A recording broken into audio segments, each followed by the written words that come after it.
C'était un homme très courageux, très honnête, quelquefois cassant, mais il avait l'honnêteté lorsque il s'était trompé de reconnaître ses torts et de présenter ses excuses. C'est très rare, habituellement, on essaye de dire on est désolé, etc. Mais il disait platement, il reconnaissait. C'est un homme d'une générosité extraordinaire.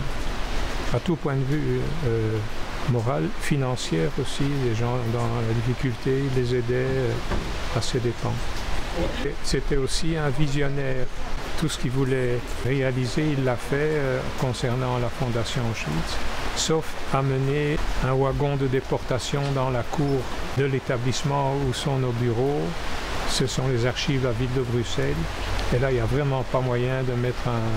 Mais sinon, tout ce qu'il a, c'est un homme d'une grande imagination. Disons, il a tracé une ligne à cette fondation.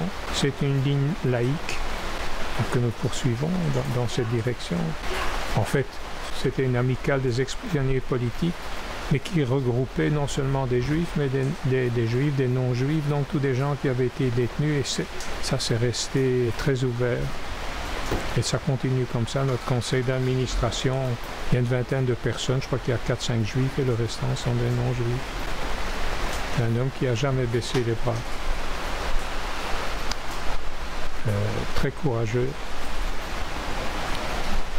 Par exemple, à Auschwitz, il avait vu quelqu'un voler un pain. Et les SS savaient qu'il avait vu.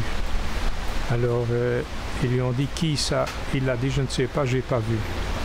Alors, il a été condamné à 25 coups de bâton. Des bâtons, pas... Et comme il n'a pas gémi, il n'a pas hurlé, les SS lui ont encore donné 25 coups. Donc, il est sorti à moitié mort, mais il n'a rien dit. Et du coup, donc, j'ai ramassé ces 25 coups sur le cul. Et comme j'avais vraiment décidé de résister, c'était la résistance, je me suis refusé de crier et de pleurer. Ce que les autres faisaient en général, et ça radoucissait leur sort. Et moi, du coup, on m'en a remis 25 de bons. Puisque je n'avais pas l'air de vouloir me traîner à leurs pieds. Et alors j'ai été vraiment avec un cul comme ça. Mais ça, du coup, j'ai inspiré le respect à tous les rescapés, enfin à tous ceux qui étaient dans le camp. On m'a porté jusque sur mon chalet. Et on m'a soigné, on m'a mis à l'hôpital, etc. On m'a bien soigné. Et puis on avait fait ma réputation. Du coup, je n'avais pas dénoncé, j'avais refusé de parler, donc c'était très important.